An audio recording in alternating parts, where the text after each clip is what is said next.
हो सकता है आप मेरी वीडियोस नहीं देख पा रहे हों।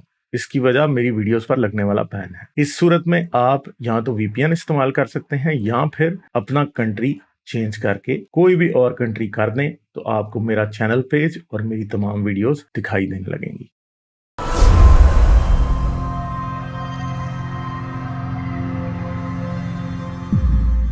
मोमिन देखते हैं मोमिन है कि नहीं है। हेलो। हेलो, अस्सलाम वालेकुम। वालेकुम सलाम जी, क्या हाल है? आप वाकई सच्ची अल्हम्दुलिल्लाह, आप मुच्ची के सुनाइए, मोमिन हैं खैरियत से? कि आप अच्छा, मुझे वाकई लग रहा है कि आप मोमिन हैं। अच्छा, क्या बात करेंगे जी, क्या हाल है नहीं, आपके? नहीं सर। अल्हम्दुलिल्लाह मैं ठीक-ठाक। आप खैरियत से हैं यार? आप खैरियत से हैं? जी, बिल्कुल ठीक। साइंस का शुक्र है। हाँ जी। जी, जी, ये तो आप ऑलवेज़ कहते हैं। सर बेसिकली मैं ये कहना चाह रहा था कि हारिस भाई, जब आप मुस्लिम थे, आप नमाज़ पढ़ते थे, आपको सुकून मिलता था, इत्मीनान? न एज़ अ ड्यूटी जब आप समझते हैं कि आपकी ये ड्यूटी है, तो आपको वो ड्यूटी का सुकून मिलता है और अगर आप ना करें, तो आपको फिर एक बेचैनी तो होती है। वो ये उसी तरह है जिस दिन मैं जिम नहीं ना जाता, जिस दिन मैं जिम की छुट्टी मार लेता हूँ, तो मुझे उसमें भी इत्मीनान नहीं मिलता। जो लोग जिम जाते हैं, एक्सरसाइज़ करते हैं, जो भागते हैं रोज़, जिस दिन वो ये नागा करते हैं, तो उनको उसकी भी एक बेइत्मीनानी सी होती है और फिर अगली दफ़ा वो कहते हैं मैंने अब दोबारा जाके ना मैंने जिम में ज़्यादा ज़ोर लगाना है। तो ये एक इंसान की रिचुअलिस्टिक एबिलिटी होती है, हैबिट होती है, इसका उससे ताल्लुक है, इसका कोई स्पिरिचुअल ताल्लुक नहीं है इसका।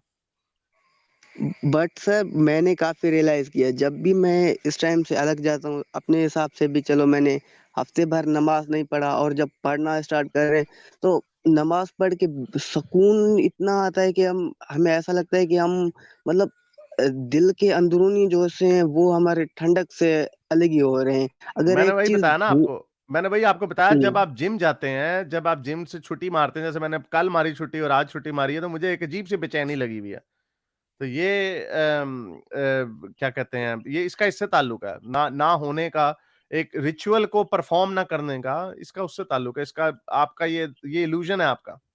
के दिमाग में आपको जी सुकून मिलता है, इसमें कोई ठंडी तासीर है नमाज़ में जिसकी आप पढ़ने से जब हम एथियस्ट बन चुके हुए हैं, हमने नमाज़ें छोड़ दी हुई हैं, तो हमें तो कोई अफ़सोस नहीं होता। हाँ, जिम जाने का ना जाने का नागा करने पे होता है और जब जिम जाते हैं तो बड़ा मज़ा आता है, खलियाँ पड़ती हैं, बड़ा मज़ा आता है। अच्छा तो वीरानियत महसूस नहीं होती बिल्कुल भी? अच्छा, मैं ब आपको बिल्कुल भी मोमिन नहीं। बता देता हूँ ना यार। जी। आपको दुआ, आप कहते हो कि जी आपका इस्लाम इसलिए सच्चा है कि जब आप नमाज पढ़ते थे तो आपके दिल को सुकून मिलता था। सर असली मैं तो ऐसे ही फँस गया हूँ, आप लोगों ने ऐसे ही फँसा दिया। आप लोगों के नहीं करा, आप अपने हिसाब से सही हो, ना एथियस्ट रहा, ना मुस्लिम रहा, बीच में ही अटक गए हैं, कुछ ही समझ में नहीं आ रहा। हाँ, मैं एक मगर आप आपको एक बात थ्योरी बताता हूँ ऑफ ना। थ्योरी ऑफ इवोल्यूशन आपके बहुत सारे वीडियोज़ देख रहे हैं और खुद भी रिसर्च कर रहे हैं, बट सर सुकून तो है।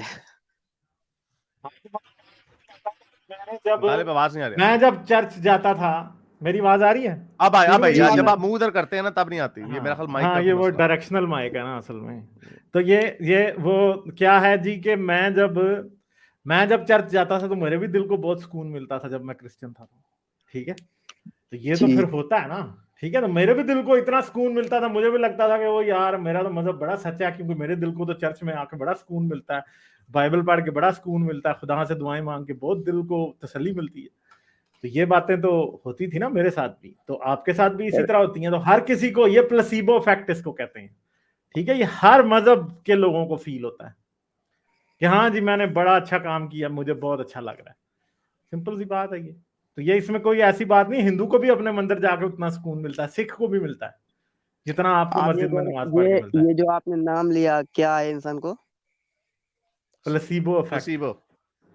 अच्छा, ठीक ये है। एक साइंटिफिक रीज़न है। हाँ, हाँ, हाँ। हाँ जी, साइंटिफिक रीजन। अच्छा, बस सर यही जानना था। जिस चीज को आप शुक्रिया। समझते हैं ना कि आपको फायदा दे रही है, वो हुँ। चीज से आपको प्लेसिबो इफेक्ट होता है, आपको अच्छा फील होता है। ठीक है, हाँ। चलें इसके ऊपर ठीक है बड़े फिर मोमिन। हाँ इसके ऊपर हाँ जी नहीं हाँ जी थोड़ा-सा जी इनको हर। और दे दें, इसके थोड़ी सी और हाँ बता दें, प्लेसिबो इफेक्ट होता है। इसमें बहुत सारे लोगों को ऐसे होता है कि जब आप कोई चीज़ समझते हैं, अगर आप बीमार हैं, फ़र्ज़ करें आपको कोई नज़ला ज़ुकाम हो गया, तो मैं जी, आपको अगर जी। एक गोली दे दूँ और उस गोली के अंदर वाक़ई कुछ ना हो, सिर्फ़ वो पानी की गोली हो, सही। आप ये समझेंगे कि मैंने अब दवाई ले ली है, तो अब मैं बेहतर हो जाऊँगा। फिर आप हुँ। वाक़ई बेहतर होने लग जाते हैं, सिर्फ़ यही सोच के कि मैं बेहतर हो जाऊँगा। ये ये तो इवन सर के एक जो बिलीफ एक्सपेरि सिस्टम हो गया ना। हाँ, हाँ, नहीं लेकिन ये इंसान के इम्यून सिस्टम में भी है ना, उसकी पॉजिटिविटी का भी इससे बड़ा ताल्लुक है, यही तो बात है। और जैसे मैंने आपको बताया कि नज़ला ज़ुकाम जो होता है, अगर आप दवाई खाएँ ना खाएँ, फिर भी आप 3-4 दिनों बाद ठीक हो ही जाते हैं मोस्टली। तो ये ऑब्जर्व्ड फिनोमेना है, इसको प्लेसिबो इफेक्ट कहते हैं और इसका ऑपोजिट होता है नसीबो इफेक्ट। नसीबो इफेक्ट ये होता है जिसमें आप ये समझते हैं कि आप अगर इस चीज़ को करेंगे, फियर ऑफ मिसिंग आउट है, अगर आप इसको नहीं करेंगे तो आपके साथ बड़ा बुरा हाल हो जाएगा, या अगर आप किसी चीज़ को करेंगे, दवाई खाएँगे तो आप मज़ीद बीमार हो जाएँगे। तो चाहे वो दवाई वाक़ई अच्छी हो, आपके लिए बेहतर हो, लेकिन आप चूँकि हाइपोकॉन्ड्रियक हैं, आप समझ रहे हैं नहीं इस दवाई की वज़ह से मैंने ज़्यादा बीमार हो जाना, तो आप ज़्यादा बीमार होने लग जाएँगे। ये ऑब्जर्व्ड साइंटिफिक फैक्ट है।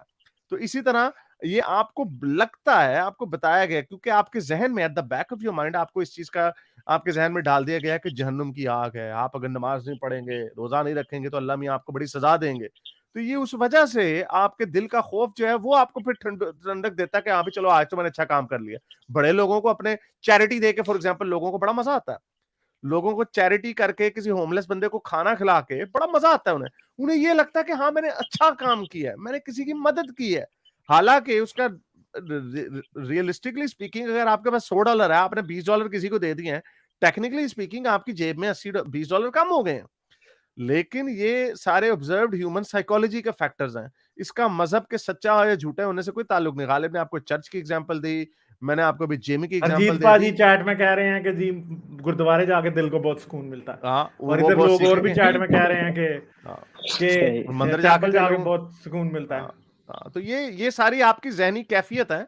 इनका ये मौलवी लोग जो है ना जान के पहले एक तो डंडा डेविल क्रिएट करते हैं, जहन्नुम का खौफ। लाइक जुनैद जमशेद की जो लाइफ है वो उसको अगर हम देखते हैं, उसकी वीडियोस, उसकी स्पीचेस, हाँ, तो वो जुनैद जमशेद क्योंकि वो मुसलमान घर में थे, अगर वही वो क्रिश्चियन होते, बॉर्न अगेन क्रिश्चियंस बड़े होते हैं अमेरिका में। शराबें पी के पूरी दुनिया ज़िंदगी में एन्जॉय करते हैं, एंड में कहते हैं हाँ जी हमें गॉड मिल गया, तो चर्च में जाके गाने गाने लग जाते हैं और कहते हैं हमारी ज़िंदगी बड़ी अच्छी है। बॉक्सरों की ज़िंदगियाँ भरी पड़ी हैं इस तरह की। जो मोहम्मद अली वगैरह के ज़माने के बॉक्सर थे, वो सारे बाद में पास्टर्स बन गए। तो इसका आपकी साइकोलॉजी से ताल्लुक है, इसका कोई स्पिरिचुअल वैल्यू नहीं, इसका मतलब ये नहीं है कि कोई अजीब ही कोई बात हो रही है। लाइक, शेयर और सब्सक्राइब करना मत भूलें। इसके साथ साथ आप मेरे चैनल को पेट्रियन पर सपोर्ट कर सकते हैं। पेट्रियन का लिंक वीडियो की डिस्क्रिप्शन में है।